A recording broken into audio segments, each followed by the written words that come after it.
'Tis I. Hey everyone, glad to see you back, glad to see you looking fresh.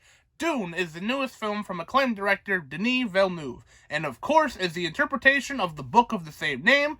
Now, of course, me and Denis have had a strange relationship going back. When I first saw a couple of his films, I saw Sicario first, and then I saw Arrival. Even though they were very well acclaimed, I thought they were a little boring and a little overrated. I haven't gone back to review them since, but they were okay, I thought. And I had this idea that, like, he was a bit overrated. A lot of people told him as this great new director, as one of the new greats, and I was like, yeah, he's good, but he's not, like, incredible.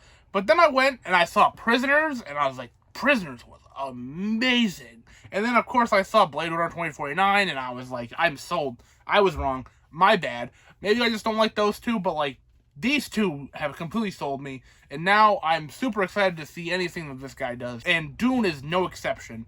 Dune absolutely hits it out of the park with anything it's trying to accomplish. This film is dense, and there's so much lore packed in. Now, I haven't seen the 80s version of this story. I know a lot of people either like that or don't like it, and there's kind of a mixed opinion on that.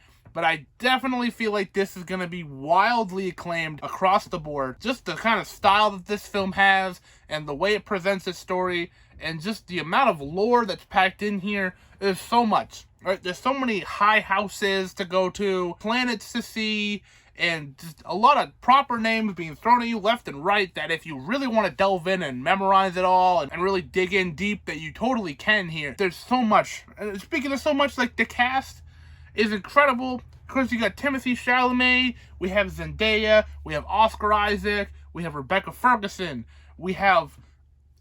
I can't even remember them all. Like, there's so many. Like, there's Dave Bautista, and there's Stellan Skarsgård, and there's Javier Bardem. There's so many. Like, every couple minutes, I was like, wow, there's someone else. Like, Jason Momoa's in this. He's not a huge part in this, but, like, he's there. And I'm like, holy crap, it's Jason Momoa. This is great.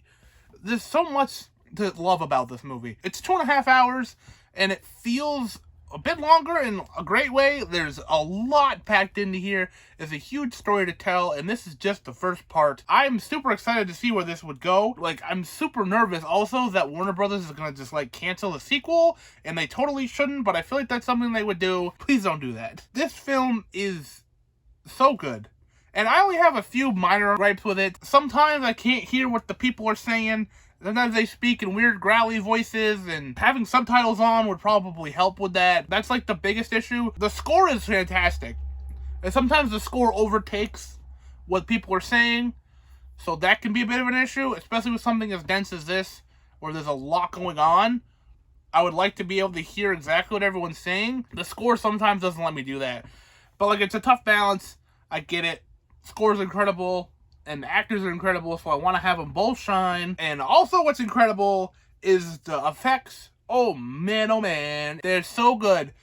Like, the worm, you are not ready for the worm. You think you're ready for the worm, you're not ready for the big worm, okay? And explosions look so good, and there's so much, like, even the dust and the sand, like, I feel like that's such a hard thing to get right, but there's such a disgusting beauty to the whole thing. Something like Fury Road is a good example of this as well, where it's, like, all grimy sometimes, and it's, like, dirty and sandy, but, like, it just looks great. And Dune nails that aesthetic, but also we have other worlds that, like, feel nothing like the Sand Planet. I don't even know where to go with this. My mind has been bouncing around everywhere since I saw this. Just bar none, it's great. This is a great movie. Now, this is one I've been looking forward to for a while, and like I said, Dune Part 2, I will be there day one like I was with this. Soft score of a 9 out of 10. A very strong 9 out of 10, don't get me wrong. Like I said, the sound problem was enough to drag it down a little bit. And I do think that once I see the sequel, and once I can just flow into the sequel, I'll probably like this one a little more. But just have it ending the way it does, it's like, oh, I want more. I want more Dune. I want more to see. So I can't fault it too much for that. I can fault it a little. It leaves you wanting more. It leaves me wanting more anyway. So Dune is a fantastic movie. One of the best of the year so far. So far, it's October. One of the best of the year, period. You'll hear me talk about this again. Go see Dune.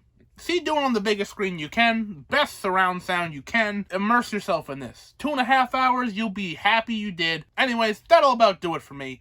Thank you so very much for watching, and as always, like this if you like this, subscribe if you haven't already, and I will see you at some point.